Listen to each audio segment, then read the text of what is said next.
ja pozvem teba. A dávaš otázky, a ty dávaš otázky mne a ja dávam tebe prípadne. Dobre. Zahráš tú pesničku svoju a potom predstavíme kapelu? Alebo predstavíš kapelu? Ja si myslím, že by sme mali vždycky niečo povedať. Áno. A ja budem iba výplň. Ale nie akože v pohode, len aby si vedel, že ty to vedieš, hej? Jasné.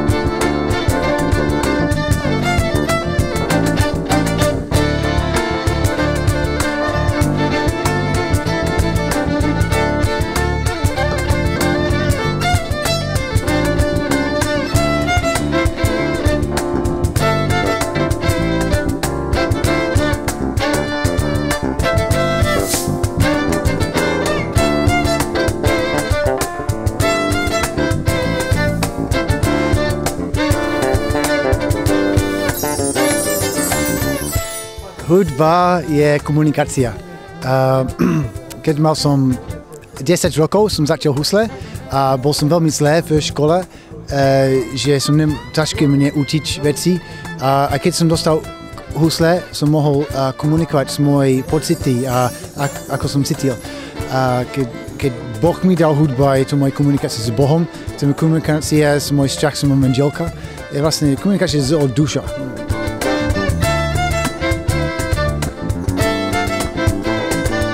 Ja odovzdávam lásku, jednota s Bohom. Všetci sme Boží deti, sme všetci stvorení od Bohu, že dávam lásku ľuďmi a nádej a radosť, hlavne radosť.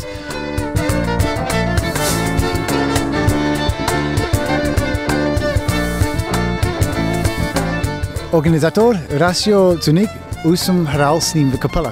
Už poznáme veľmi dlho. Minulý rok som nemal som čas, ale som tešil, lebo už som poznal Šuňova a je to veľmi pekné. Mi strašne ma záujem, že tu je teraz kresťanský festival.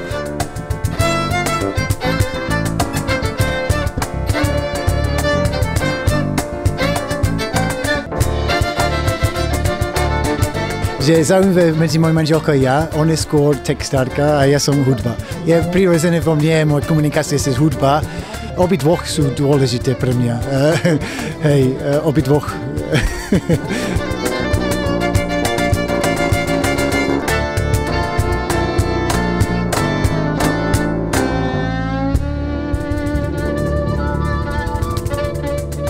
Ja som vyrastala na takých kapelách ako kapela No Name, ako 5-ročná som stala pod pódium a veľmi fandila a tak začali moje veľké sny o tom byť na veľkých pódiách a odozdávať to ľuďom.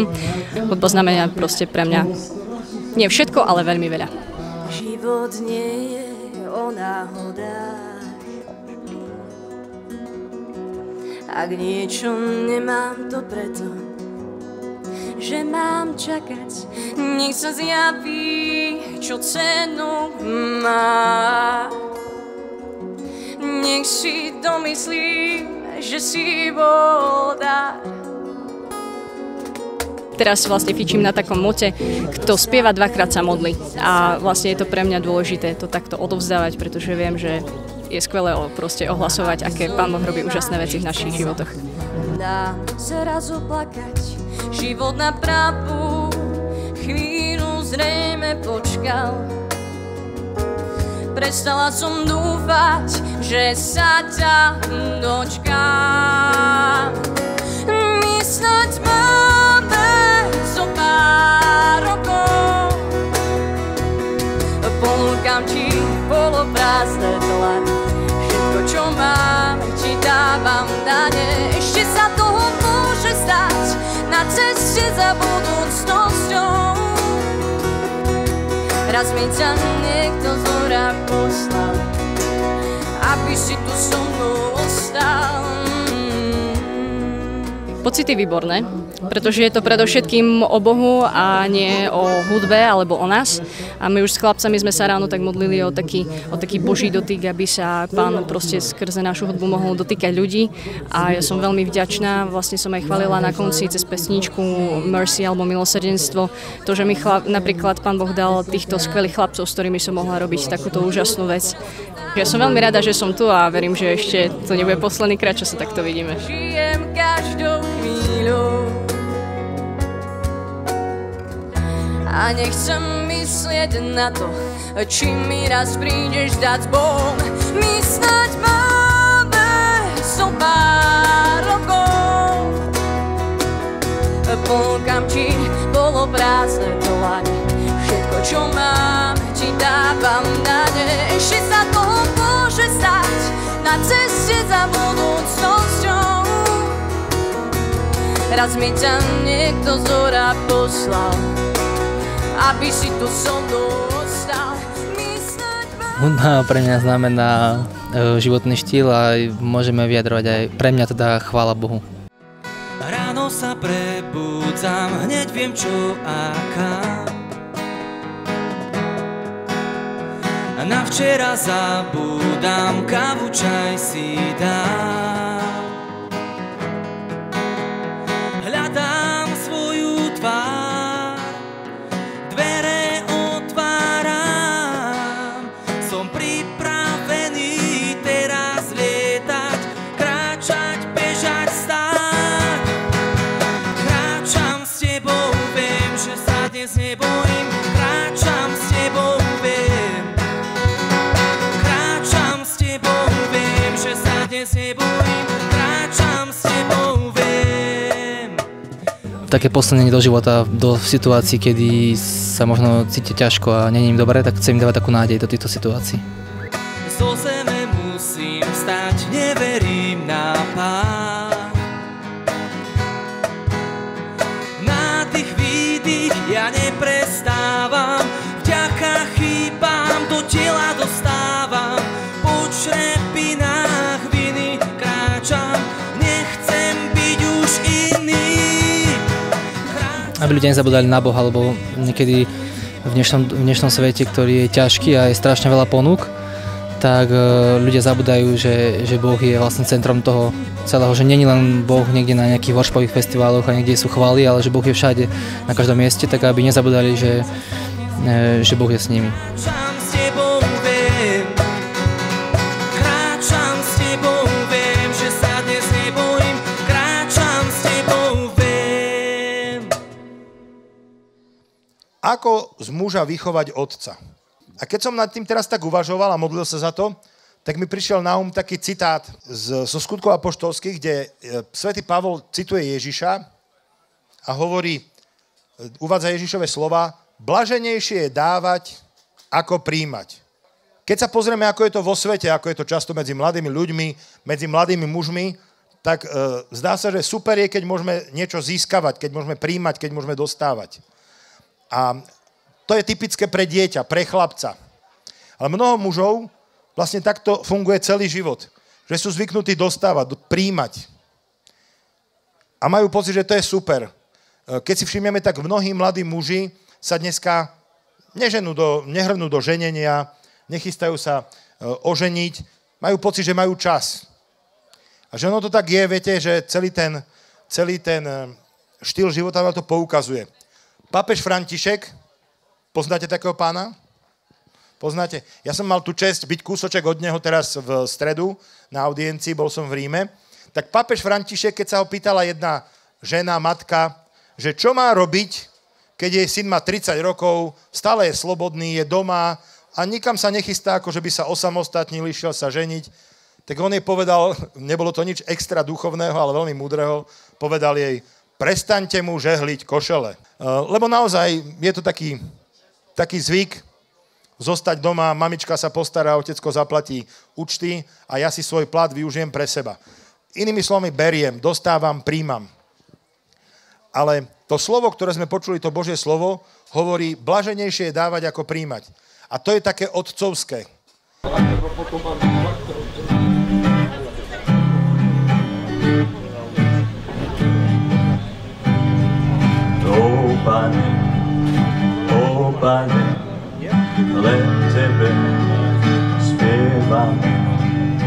keď to spojím aj s tým, že snažím sa vnímať Pána Boha, hudba je pre mňa taká modlitba.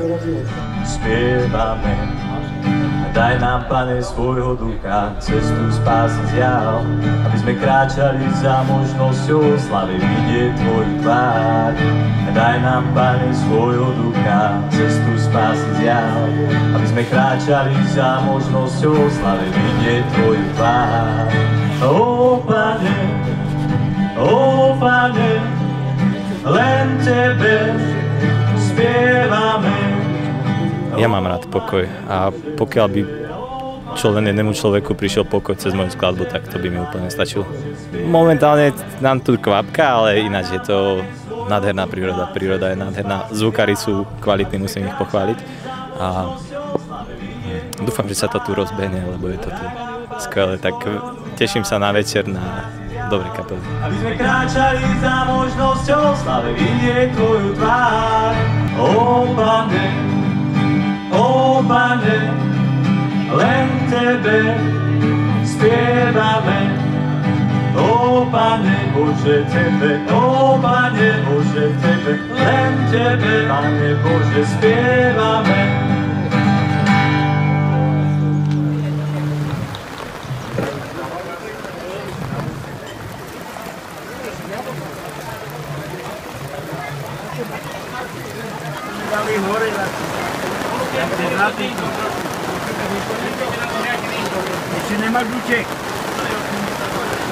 Sme hlboko skúšaní a my vydržíme, neboj sa. Na chvíľočku. Stánko povedal, že už slnečko ide von, tak...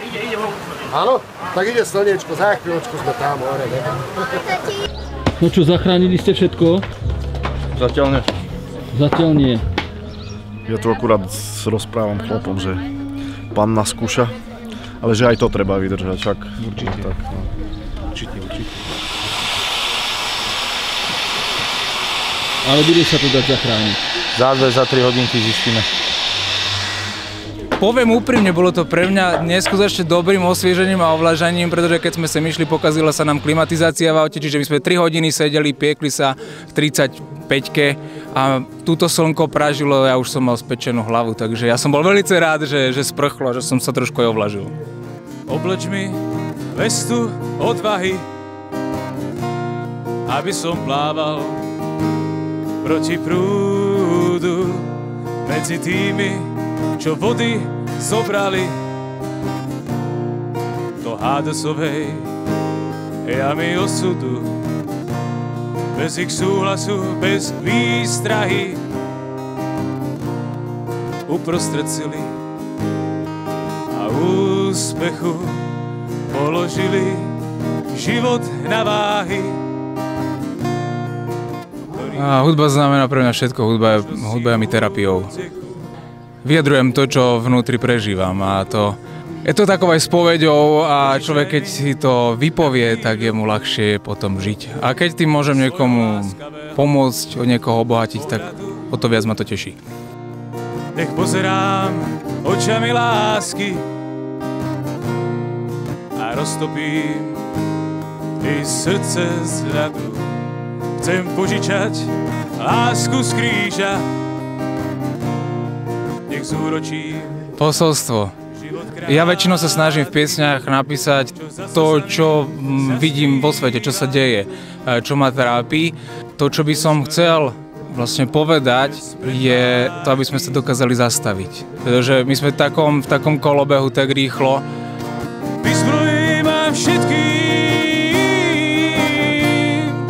potrebujem, kým som tu, na tú chvíľu krátku, dokiaľ nestane sa zo mňa tieň. Toto skôr by som ja svojou hudbou, svojimi textami chcel, aby sme sa dokázali zastaviť, aby sme dokázali počúvať, aby sme dokázali vnímať. Takže asi to zastaviť sa a dokázať sa naučiť, načúvať druhým. Dokiaľ nestane sa zo mňa tieň. Oplatilo sa prísť, lebo stretol som tu zaujímavých, úžasných ľudí. Akože ja som sa tu cítil veľmi, veľmi dobre, veľmi dobre. Dobre sa mi hralo, a určite, keď ma pozvú, tak prídem aj na budúci rok.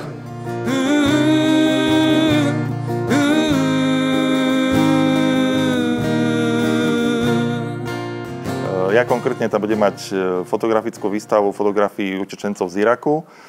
Takisto bude prednáška o situácii nielen kresťanov, ale všetkých utečencov v Kurdistane a na Blízkom východe.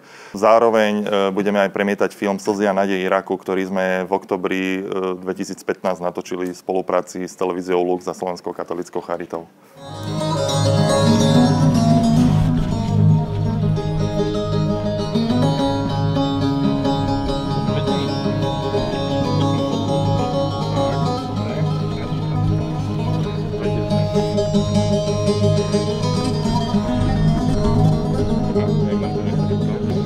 Takisto tam veľmi radi unášajú cudzincov, čiže sú to také oblasti, ktoré tam sa cestuje iba vtedy, keď naozaj musíte ísť.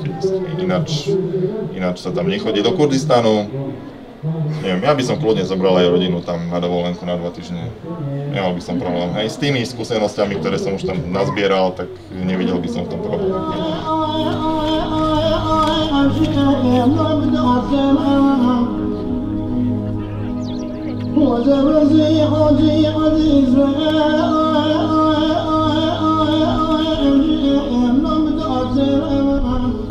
Projekt bol robený úplne za minimálne náklady, boli sme tam len dvaja, Ľubo Polák ako kameraman a režisér a ja ako taký produkčný a redaktor a fotograf.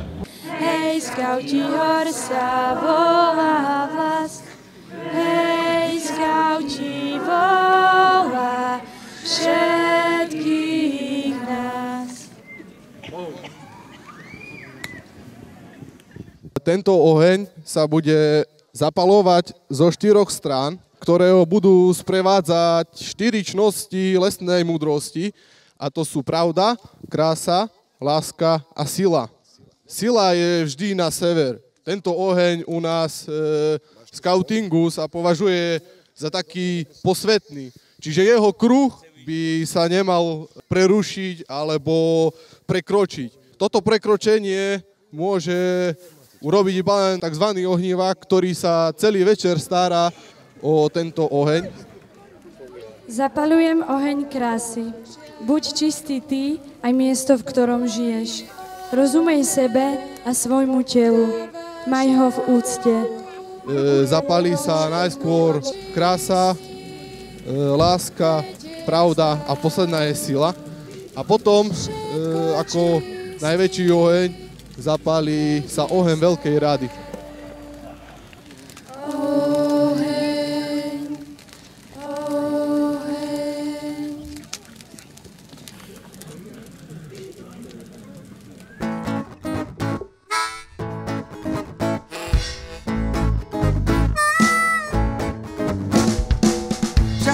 Človek, ktorý má v sebe Krista, na večný život je Kristus záruka istá. Kto v srdci nosí, ten vždy radosť má, všetky ťažké skúšky láskou prekoná.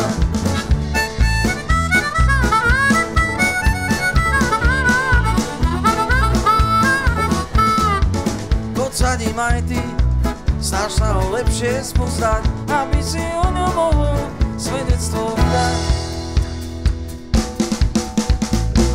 Kto v srdci nosí, ten vždy radosť má, všetky ťažké skúšky láskou prekoná.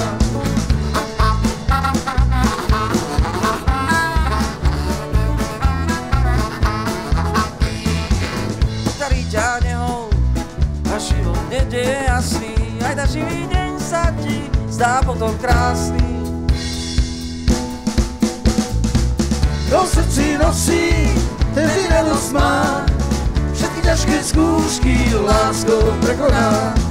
Kto v srdci nosí, ten vždy radosť má, všetky ťažké skúšky láskou prekoná.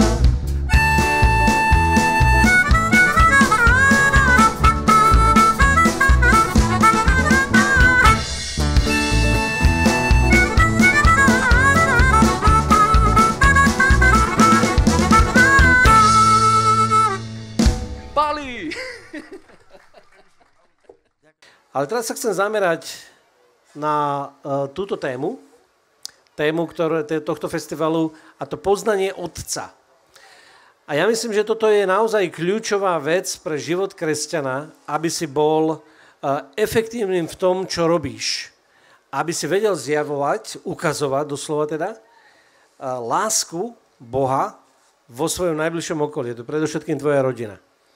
Píšem vám deti, teda spomínal tam deti, píšem vám mládenci a píšem vám otcovia. A na toto teraz pozerajme ako na takéto stupne zrelosti, v ktorých rastieme. Kto sú tieto duchovné deti? Možno nám to aj pomôže samým sa zaradiť, že kde teda stojím vo svojom duchovnom živote. Deti to sú nezrelí mladí ľudia, ktorí sa stali kresťanmi, začali svoj kresťanský život, ale v podstate len prijímajú a vyhľadávajú takú tú radostnú vec, radostnú časť kresťanstva. Potom však poďme k tým mládencom. Kto sú mládenci? Mládenci to sú už tí, ktorí začali dozrievať. Snažíš sa poznávať viacej, zisťuješ, čo je zodpovednosť, zisťuješ, čo to znamená robiť vo svojom živote dobré výsledky. A si tým, ktorý začal možno spoznávať aj duchovný boj, lebo tam sa spomína, zvíťazili ste nad zlým. A teraz sa dotknem toho, čo tam napísal apoštol Ján, píšem vám, otcovia. Čo charakterizuje otca? V tom verši bolo jasne povedané, v tom prvom liste Jána, že píšem vám, otcovia, že ste spoznali toho, ktorý je od počiatku. Takže duchovná zrelosť kresťana je v tom, že stávaš sa zrelou osobou, ktorá rozumie Bohu, poznáš ho dobre, prevezmeš črty jeho charakteru. Tak toto je jedna vec. Stávaš sa takým ako Boh Otec v tom, že zjavuješ mladším ľuďom, deťom kresťanskú lásku, otcovskú lásku, Božiu lásku. A ja si myslím, že k tomuto ste povolaní. Čo charakterizuje otcov a mami teda, rodičov, takých tých kresťanských rodičov? Znamená to, že vieme produkovať deti, lebo to je zmysel manželstva, mať deti, ale aj duchovne ten rodič, to môže byť aj slobodná osoba, aj zasvetená osoba, ale naozaj je schopná do sveta priviesť kresťanské deti a vychovávať tie deti. A toto je úloha kresťanských otcov, teda ľudí v autorite, kresťanských ľudí, ktorí odrážajú Božiu lásku, mužov, žien, otcov, matiek, odrážať otcovú lásku. A ja si myslím, že vtedy sa nám tu bude dariť. Že vtedy to bude krajina plná dobroty, lásky a požehnania, lebo Boh nás bude môcť žehnať a my budeme žehnať to prostredie, v ktorom žijeme. Nech sa páči, pripravte si svoje lístky tombolové. 67 a 219. 219. 219 a ešte číslo 67. Ideme ďalej losovať. Ja som vyťahol ďalšie 3 lístky, lístok s číslom 164. Výborne môžeme losovať ďalších 3. Nech sa páči, gratulujeme. 524. Áno. Takže ďalšími sú 950 a 59. 950. Áno, gratulujeme, nech sa páči. Super, 950. Hudba pre mňa znamená relax, pokoj, aj keď mám niekedy rada úplný kľud. A v podstate v našom živote veľa znamenala aj to, že sme sa stretli s Jamesom prostredníctvom hudby.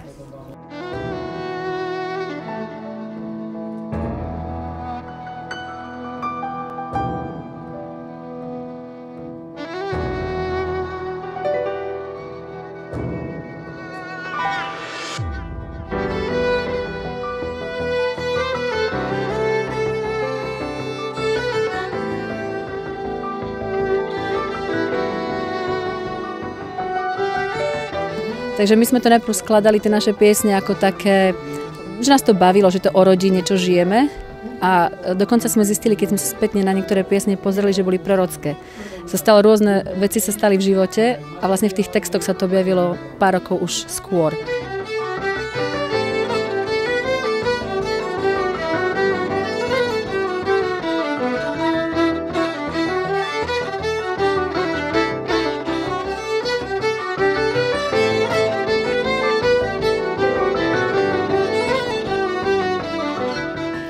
James pozná Rastia Cunika už veľmi dlho a tiež vieme, rozprávali sa aj o súkromných veciach často a chceli sme ho podporiť. A takisto je to veľmi blízko, kde bývame, že sme nemuseli ďaleko cestovať.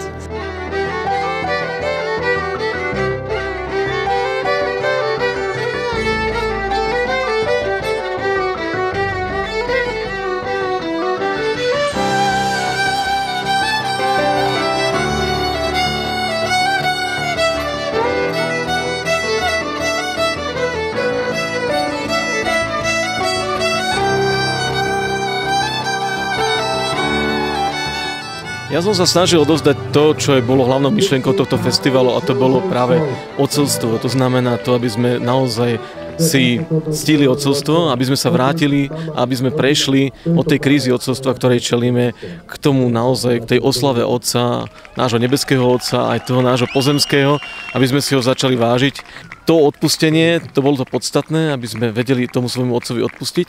A potom som sa snažil odozdať tomu, aby dievčatá hľadali vzor, a aby pozerali na svojho budúceho, alebo toho, koho majú radi, aby naozaj pozerali na neho ako na otca svojich detí. A to je to dôležité, aby si podľa toho vyberali.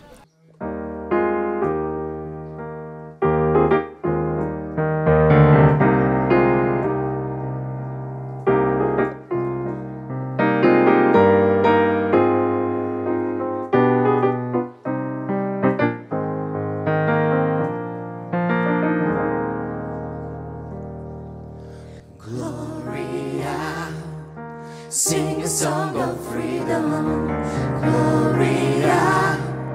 Sing a song of freedom, Gloria.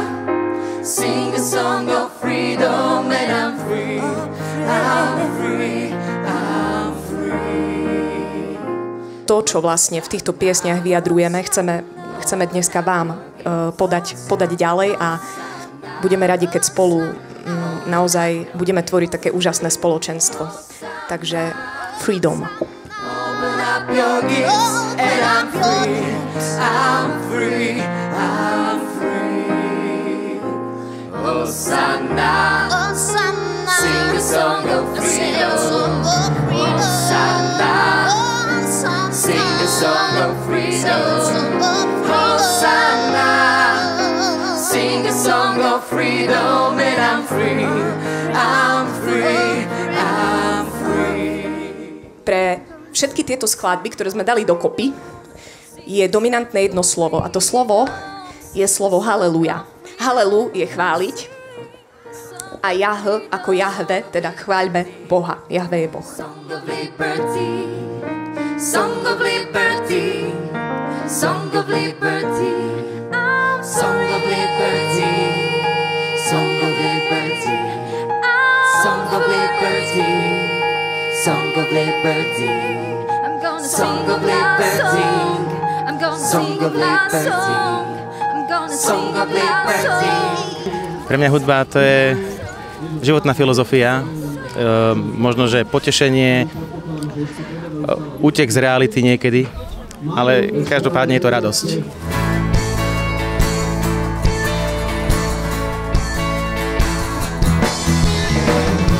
Otváraš bránu do ďalších dní a robíš prvý krok, trochu nesmelý, do krajších dní so mnou. V tom kroku je cítiť obavu zmien, čo nás dvoch čaká. S našimi piesňami chceme podať ďalej tú radosť z toho evanjelia, možno, že iným spôsobom. Nechceme to robiť tak rukolapne, alebo takým spôsobom, aby to bolo v každom slove, v každej vete slovo Boh Ježiš a jednoducho, aby tí ľudia mali troška čas na nejaké premýšľanie. Mám, kým ťa mám, nie som na tom svete sám. Nie som sám. Lásku dýcham, keď teba pri sebe mám. Už nie som sám, nie som sám, v svojom srdci lásku mám. Ja viem, že nie som sám, kým teba mám. Úlohou našej hudby je, aby sme dokázali tú radosť z toho evanjelia preniesť cez našu hudbu do obecenstva. Spomínam na deň, keď som prvýkrát uvidel jedno dievča na ulici stáť. Tie oči a ten úsmev mi nedal spať. Jaj, Šuňava je naša srdcová záležitosť. Jednak je tá úžasná príroda, skvelí ľudia a neviem, či to ľudia vedia, ale klávesák, bývalý klávesák, ktorý zakladal skupinu Kefas, je momentálne správca farnosti v Šuňave, tak tomuto sa nedalo odmietnúť. Je to isté veľká zmena. Očakávania, Nemal som veľké, až také, pretože dnes práve to kresťanstvo v spoločnosti až tak nefrčí, bohužiaľ. Ako keby všetko kresťanské bolo nudné. Myslím si, že tí, ktorí tu prídu, zistia, že to tak nie je, ale musia prísť. Takže tí, ktorí tu sú, ma potešili a je to troška nad moje očakávanie.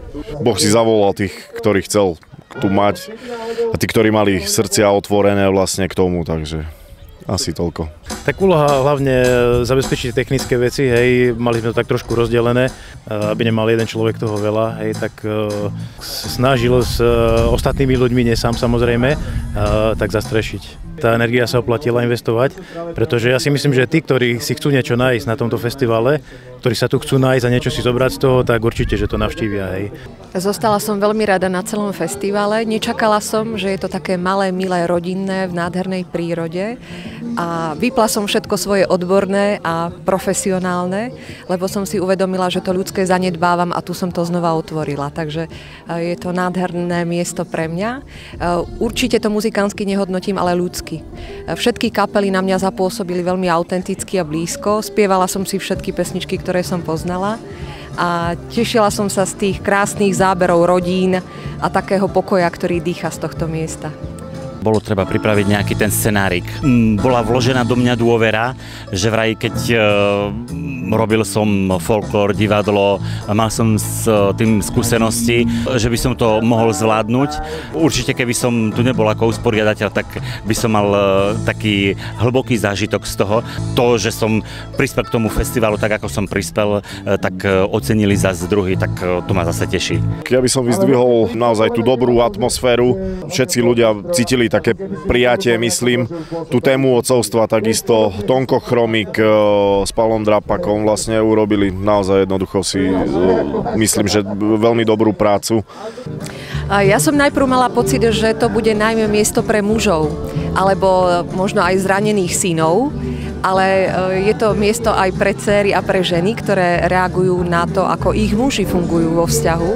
A to, čo sa rozprávalo aj z pódia, alebo čo zaznievalo medzi ľuďmi na lúke, alebo keď som tak počúvala pomedzi prednášky, tak každý si tak utriedil, ako je to s tým otcovstvom v tej jej rodine.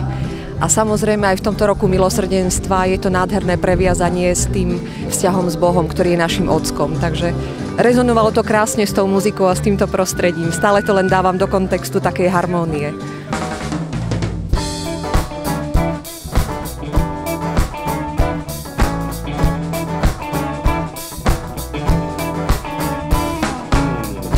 Žiť svoj príbeh je dôležité. Milujem múdrosť života. Nechcem sa míňať s vlastnou cestou, vlastným šťastím a šťastnou hviezdou. Rozumieť chcem tomu, čo vidím, pochopiť, smieť, čo počujem a cítim. Prosím, pokojom se. Môj život má rytmus vlastný. Tak hudba pre mňa je to jak korene v jedle, alebo jak sol v jedle, alebo keď je toho veľa, tak je to na nič, keď je toho málo, je to nechutné, ale keď je to akurát, tak je to tak super, to dáva chuť jedlu aj životu, si myslím, hudba dáva život.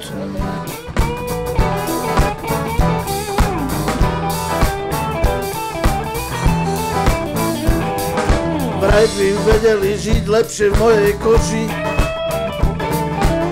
tí, ktorých vlastná koža omína. Sa snažím aj používať texty, ktoré sú vyložené, že hovoria o Bohu, ale nemusia tam byť priamo Boh napísaný, pretože aj neveriaci človek môže vidieť, že niečo je nad nami a že nás presahuje a že možno nás má aj rád, no tak už neviem, jak to vyjadriť. Takže myslím si, že chcel by som dať posolstvo o tom, že niekto nás má rád. Môj život patrí mne. Život náš má rytmus vlastný, nik iný si ho neprivlastní. Jedinečne nádherný a krásny, náš život patrí nám. To otcovstvo je super, lebo však nedávno bol Sviatok otcov a nikto o tom ani nevie. Deň Matiek sa ako tak potom MDŽ začína vôbec prejavovať a na otcov nikto nemyslí. Takže ja som rád, že otcovstvo aj niekedy hovoríme, že je kríza otcov a pritom je to kríza žien, lebo matky alebo matiek, pretože matky vychovávajú aj synov a jak to je možné, že tí muži sú často takí zakomplexovaní, takí proste nie sú sami sebou, nevedia byť otcami zase pre tie ďalšie deti.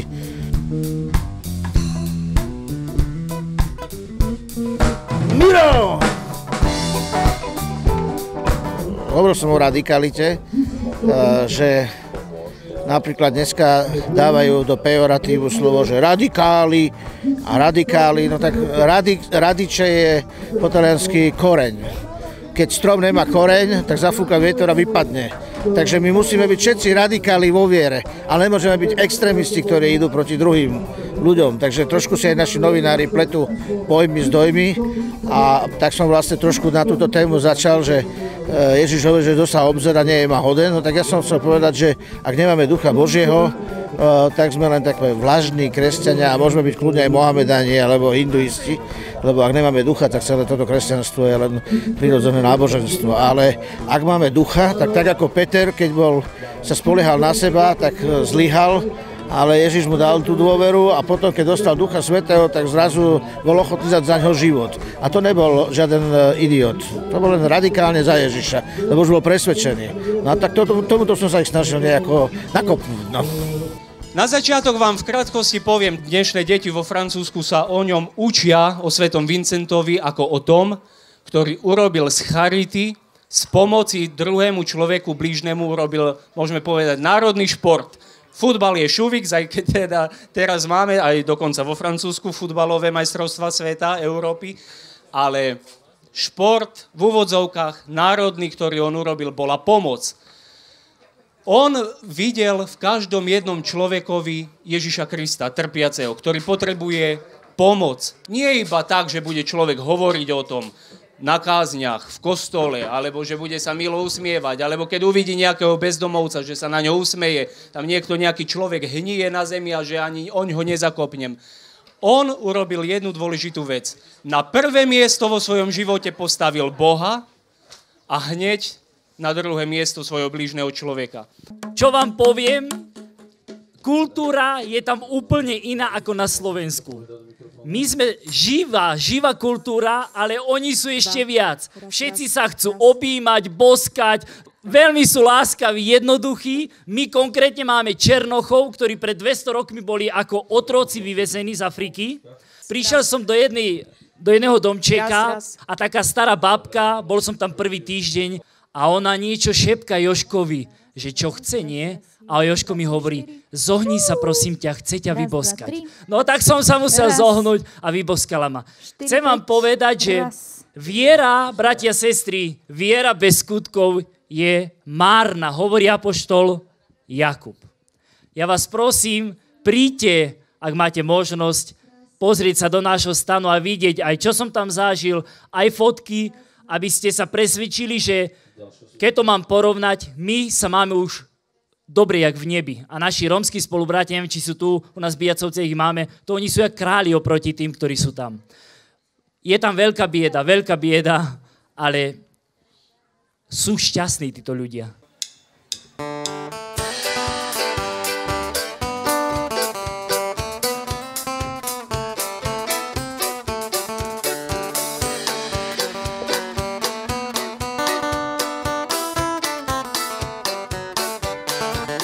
Preto ti spievame, veľký Bože náš, že si pre všetkých nás svojho syna daroval, aby si ukázal, ako máš ľudí rád, svojou nádhernou láskou rád.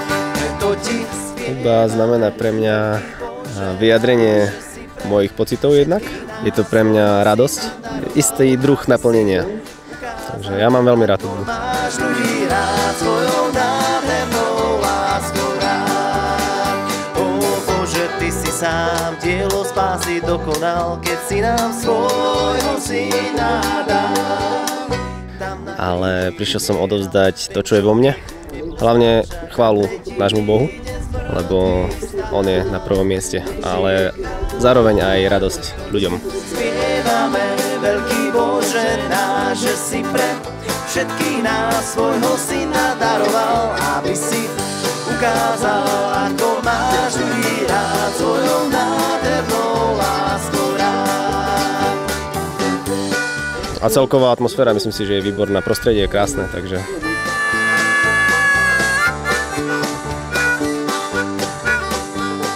Áno, sú to väčšinou starší páni. Oni hrajú spolu už dosť dlho, ale tá zostava sa menila často, tak ale v tejto zostave hráme pár rokov, takže hráme country gospel, taký svojský štýl trošku, nie je to podľa žiadnych nejakých predloh, ale tak ako vieme, tak hráme. Božník život mal, raz si ho v nebi privítal, nech žije kráľ, preto ti spievame, veľký Bože náš, že si pre všetkých nás svojho syna daroval, aby si ukázal, ako máš ľudí rád, svojou nádhernou láskou rád. 785, majiteľ stupenky s číslom 785, 1308. Ale jeden. Áno, presne. Výborný. A ďalšia cena má číslo 1031. 1031. Dve ceny ťaháme. Jedna cena je s číslom 1282. 1285. Uteka, áno. Uteka. 1031? 1115. Majiteľ. Takže gratulujem, 1115. Pre dve osoby, oni si to podelia nejak. Gratulujem, takže áno, 785 tu je. 711. Ďakujem, Deniska, vidíte, na to YouTube mám. Tak toto bude. Mladá fotografka. Ty budeš fotiť úplne geniálne. Ja som chcel ešte využiť túto príležitosť, pokiaľ ste všetci tu, pokiaľ ešte nám Palko nebude hrať, aby sme poďakovali predtým jemu a taktiež Tonkovi za to, že nás sprevádzali celým festivalom svojimi vstupmi moderatorskými, losovaním tomboli.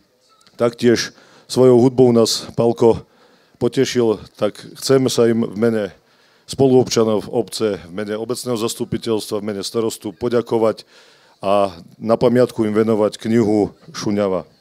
Ďakujem veľmi pekne za pozornosť. Ja vám ďakujem všetkým za celé 2 krásne dni, ktoré som s vami mohol stráviť. Ďakujem všetkým, počnúť Suto Lenkou, ktorá dneska nám koláč, Miškovi Jirkovi za to, že nás od včera od rána točil. Majovi, že mi dúfam prepáči, že som ho trošku buzeroval za to, že tam sedí. Chalanom, technikom, ďakujem celej technike za to, že boli zlatí a bojovali aj s počasím, aj so všetkým, len aby sme mohli dokončiť tento náš krásny kresťanský festival. A vám všetkým ďakujem za účasť. Rastovi Cuníkovi, jeho manželke Márii, Stankovi, Jankovi, za elektriku, všetkým vám ďakujem, ktorí ste pani organistke tuto Stankovej svokre, dievčatám vzadu za kapusnicu, za guláš, za včerajšok, všetkým za predaj, za všetko, za hot dogy, dobre urobené. Ja skautom našim Miškovi Pilatovi ďakujem aj Dominikovi a Mirkovi bratom, ktorí nám dneska povedali vlastne dosť o Hondurase, o misii do Hondurasu. Ďakujem včera Tonimu Fričovi za iracké tieto poznatky, ktoré sme sa dozvedeli. Ešte raz všetkým ďakujem. Dovidenia. Neľútosný aniel šípom mi dáva znamenie. Vypršal môj čas, ja už naozaj musím ísť. A naspäť do krajiny tiel, kde je všetko zmenené. Každú noc si píšem o tom list. Padá plačúci dáž, stromy kvitnú ináč a ja stále spomínam. Nádej, že ma vnímaš, že sa mi nesnívaš, zomiera až ráno posledná. Slnko stoj, slnko neber mi ju, chcem byť s ňou, s mojou láskou nezvestnou. Nech sa táto noc neskončí. Neľútosný aniel Život mi dáva znamenie. Vypršal môj čas, už musím ísť. Ešte raz vám všetkým veľké Pán Boh zaplať za všetko, čo ste včera aj dnes pre nás urobili. Ďakujem pekne a verím tomu, že spolu s Rastom Cuníkom aj celým organizačným štábom o rok sa stretneme spolu tu. Ďakujem pekne.